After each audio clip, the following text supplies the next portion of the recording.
নমস্কার দর্শক, আমি দুর্লভ আর আপনারা দেখছেন দুর্লভ বাংলা। তো দর্শক, টেস্ট ম্যাচ চলতেছে ইন্ডিয়া বনাম ইংল্যান্ড। তো সেখানে হাড্ডাহাড্ডি লড়াই, এটা হচ্ছে থার্ড টেস্ট ম্যাচ। তো থার্ড টেস্ট ম্যাচে ইন্ডিয়া প্রথমে ব্যাট ধরে, 445 রান করে, মানে রোহিত শর্মা সেঞ্চুরি, আবার জাডেজা সেঞ্চুরি, এই দুজন সেঞ্চুরি করার পর আমাদের ইন্ডিয়ার স্কোর চলে যায় একদম 445, একদম বিরাট বড় স্কোর। ভাবছি যে এই স্কোরটা একদম অনেক বড়, অনেক লম্বা।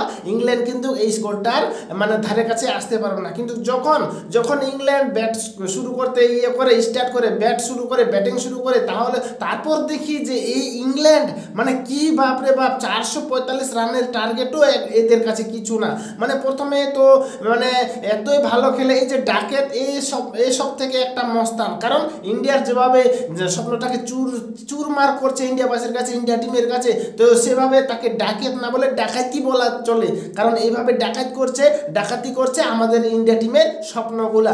মানে কি বলবো, আর 118 বলে 133 রান, এভাবে কে খেলে ভাই? মানে ভাবছে না যে আমি টেস্ট ম্যাচ খেলছি, ও ভাবছে কি আমি ওয়ানডে খেলছি কিংবা টোয়েন্টি খেলছি। এরকম 118 বলে 133 রান, আরে ভাই এটা টেস্ট ম্যাচ চলতেছে, একটু টেস্ট ম্যাচের মতোই খেলো।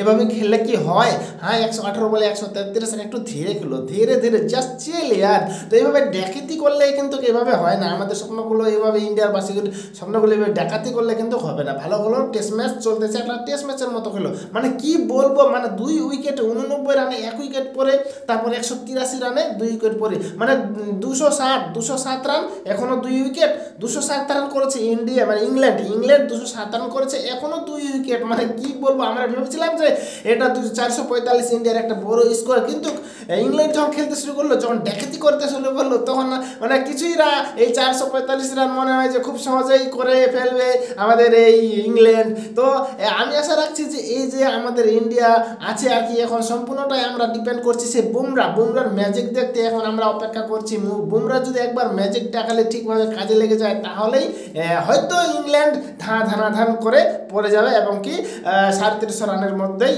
হয়ে যাবে। তো এইবার বুমরা জলবা দেখতে হবে। বুমরা যদি জলবা দেখতে পারে বা আমাদেরকে দেখায়, তাহলেই একটা ম্যাচটা সম্ভব, এই ম্যাচটা জিতার। হ্যাঁ, না হলে কিন্তু যেভাবে মাত্র 2 উইকেটে 207 রান করেছে, তা আবার এই ডাকাতিটা ভাই নট আউট এখনও আছে, মানে খেলবে, আবার পরের ইনিংসটাও খেলবে।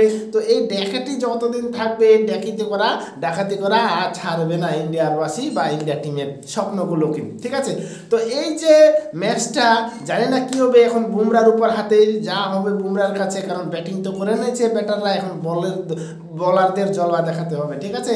তো দিনের শেষে এটাই ছিল খবর, ঠিক আছে? তো এইবার দেখা যাক পরের ইনিংসে কিভাবে খেলে ইংল্যান্ড আর কিভাবে বল করে আমাদের ইন্ডিয়ার টিম, ঠিক আছে? দেখা হচ্ছে পরের ভিডিওতে। ততক্ষণ ভালো থাকবেন, সুস্থ থাকবেন, বাই।